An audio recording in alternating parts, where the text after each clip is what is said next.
Friends, आज हम बनाएंगे खिचड़ी की बिहारी थाली। आपने चने के दाल के साथ खिचड़ी बनाई होगी, तुअर के दाल के साथ बनाई होगी, मूंग के दाल के साथ बनाई होगी। एक बार मेरे तरीके से बना करके देखिए, इतनी स्वादिष्ट खिचड़ी बनती है। और आज हम उसके साथ की भी चीज़ें बनाएंगे। तो चलिए देखते हैं कैसे बनती है बिहारी खिचड़ी की थाली। यहाँ पे मैं ले रही हूँ 1/4 कप धुली मसूर की दाल। इसकी जगह आप मलका मसूर भी ले सकते हैं। इसके साथ साथ लेंगे 1/4 कप ही मूंग की दाल। यहाँ पे मैं छिलके वाली मूंग की दाल ले रही हूँ, इससे ये पौष्टिक भी बनेगी और स्वादिष्ट भी।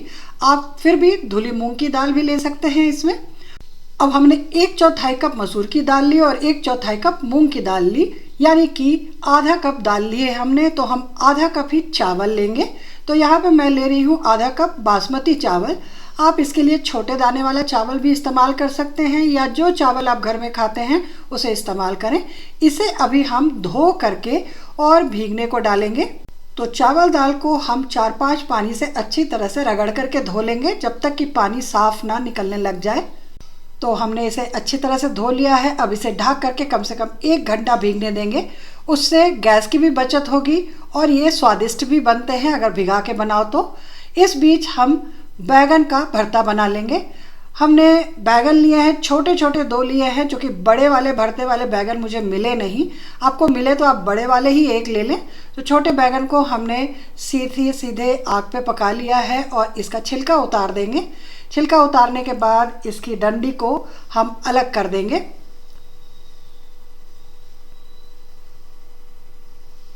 अब इसे हमें एक कटोरे में ले करके, एक बोल में ले करके और अच्छी तरह से मैश कर लेना है। तो हम पोटैटो मैशर का इस्तेमाल करेंगे और इसे अच्छी तरह से मैश कर लेंगे। बैगन के भरते की रेसिपी मैंने पहले भी डाली है, इसलिए इसे पकाने का वीडियो नहीं लिया। ये छोटे बैगन हैं तो इसमें बीज बहुत ज़्यादा हैं। आप भरते के लिए जब भी बैगन लें तो जो बड़े वाले बैगन होते हैं, और वो भी थोड़े से जो लंबाई लिए हुए बैगन होते हैं, उन्हें लें। उसमें बीज सबसे कम होते हैं। यहाँ पे मैं डाल रही हूँ 2 बड़े चम्मच बारीक कटी प्याज, 1 बड़ा चम्मच बारीक कटा लहसुन, 1 छोटा चम्मच बारीक कटी हरी मिर्च और मुट्ठी भर हरा धनिया। अब इसमें मिला देंगे स्वाद के हिसाब से नमक और 1 बड़ा चम्मच कच्चा सरसों का तेल, और इसे अच्छी तरह से मिला लेंगे। बिहारी भरते और चटनी में कच्चा सरसों का तेल ज़रूर डाला जाता है। उसका जो स्वाद आता है, उसकी जो खुशबू आती है, जिसे हम झांस बोलते हैं, वो हमें बहुत अच्छा लगता है। तो ये बैगन का भरता तैयार हो गया। अब चलिए आलू का भरता बना लेते हैं। तो इसके लिए हमने 3 आलू उबाल कर रख लिए थे। अब आलू उबालना तो सभी को आता है।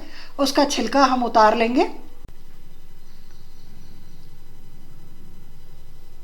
आलू में कहीं भी कुछ काला निशान नज़र आए तो उसे हम अलग कर लेंगे। तो पहले तो आलू को छील लेते हैं, और ये रहा हमारा तीसरा आलू। अब एक आलू में मुझे काला निशान दिखा था, तो उसे मैं हटा लेती हूँ। अब इन आलूओं को भी बैगन की तरह ही मैश करना है पोटैटो मैशर से। जब ये मैश हो जाए तो इसमें हम डालेंगे 2 से 3 बड़े चम्मच बारीक कटी प्याज, आधा छोटा चम्मच बारीक कटी हरी मिर्च और 1 मुट्ठी हरा धनिया। फिर डालेंगे स्वाद के हिसाब से नमक और 1 बड़ा चम्मच कच्चे सरसों का तेल। अब इसे भी अच्छी तरह से मिला लेंगे और आलू के भरते के हम गोले बना करके रख लेंगे, ताकि जब हम भरता परोसें तो हमें परोसने में आसानी हो। तो यहाँ पे आप जो भी साइज़ चाहें उस साइज़ का गोला बना के रख लें। तो यहाँ पे मैं इतने बड़े बड़े गोले बना रही हूँ, आप देख सकते हैं साइज़। इन गोलों को हम अलग से एक कटोरे में रख लेंगे और उसके बाद हम चढ़ाएंगे एक प्रेशर कुकर और उसमें डालेंगे 2 बड़े चम्मच रिफाइंड ऑयल। तेल को गर्म होने देंगे। तेल एक बार गर्म हो जाए तो हम उसमें डालेंगे आधा चम्मच ज़ीरा। इसके साथ हम डालेंगे 1 तेज़पत्ता और 7-8 लौंग। इसे थोड़ा सा चला लेंगे ताकि जीरा जो है वो चटक जाए। अब हम इसमें डालेंगे 1 कटोरी बारीक कटी प्याज। इस प्याज को हमें थोड़ा सा गुलाबी करना है, यानी सुनहरा भूनना है। तो इसे हम सुनहरा भून लेंगे। आँच को मीडियम रखेंगे हम। एक बार प्याज थोड़ी सुनहरी हो जाए, बहुत ज़्यादा लाल नहीं करना है, तो हम इसमें डालेंगे 1 छोटा चम्मच कसा हुआ अदरक और 1 छोटा चम्मच ही बारीक कटा लहसुन, इन्हें भी प्याज के साथ हम भूनेंगे। करीब 1 मिनट भून लेना है इसे।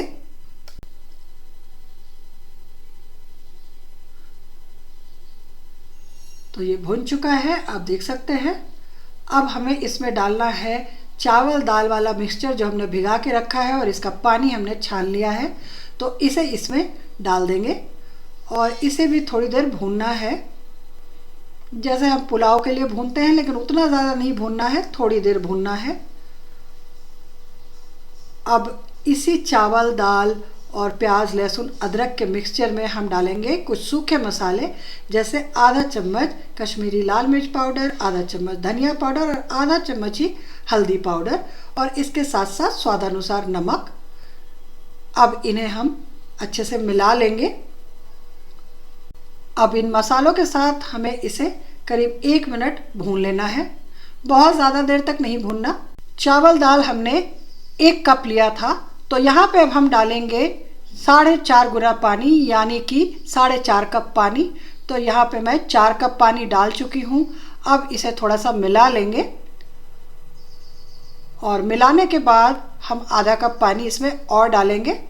तो ये मिल चुका है और अब आधा कप पानी मैं और डाल रही हूँ, यानी कि टोटल हमने 4.5 कप पानी डाला इसमें, जबकि हमने चावल और दाल जो है वो कुल मिला करके 1 कप लिया था। तो इसे मिलाने के बाद अब मैं इसमें डाल रही हूँ 1 कटोरी फ्रोज़न पीस। आप इसकी जगह फ्रेश मटर का भी इस्तेमाल कर सकते हैं। आप चाहे तो चावल भूनते समय डाल दें या फिर पानी डालने के बाद डालें, वो तो वैसे भी पकनी है। अब कुकर का ढक्कन बंद करके हम इसमें मीडियम आंच पे 3 सीटी लगने देंगे। तो ये है हमारी पहली सीटी और ये हुई दूसरी सीटी और ये रही फाइनल तीसरी सीटी। अब हम हीट को ऑफ कर देंगे और इसका प्रेशर निकल जाने देंगे। प्रेशर निकलने के बाद हम इसे खोल करके देखेंगे।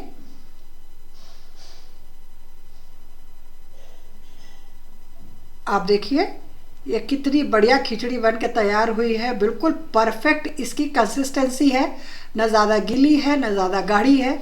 तो ये खिचड़ी बिल्कुल बढ़िया तैयार हो गई है और मसूर की दाल डालने से इसका टेस्ट इतना अच्छा आता है कि वो जब आप बनाएंगे तो ही मुझे बताएंगे। तो चलिए अब इसे परोसते हैं। तो एक थाली में सबसे पहले मैं डाल रही हूँ खिचड़ी और उसके बाद हम एक कटोरी में रखेंगे आलू के भरते का 2 गोला और इसमें डालेंगे 2 बड़े चम्मच बैगन का भरता। साथ साथ मैं रख रही हूँ कटहल का अचार, आप कोई भी अचार ले सकते हैं पसंद का अपने। और अब मैं रख रही हूँ 2 तरह के पापड़ और उसके बाद ये मैंने डाला 2 बड़े चम्मच शुद्ध घी घर का बना हुआ। और यहाँ बिहारी थाली तो हरी मिर्च के बिना पूरी नहीं होती, तो वो भी रख रही हूँ मैं। तो ये खिचड़ी की थाली तैयार हो गई अपने 4 यारों के साथ। इनके 4 यार हैं भरता, पापड़, घी और अचार। चारों चीज़ें हमने रखी है। आप साथ साथ दही भी रख सकते हैं और टमाटर की नमकीन चटनी भी रख सकते हैं। अगर ये रेसिपी आपको अच्छी लगी हो तो इसको लाइक करें, इसे शेयर करें और अपने कमेंट्स भी दें। चैनल पे नए हैं तो चैनल को सब्सक्राइब करें। फिर मिलेंगे एक नई रेसिपी के साथ एक नए वीडियो में। तब तक के लिए आप सभी को नमस्कार एंड थैंक्स फॉर वॉचिंग।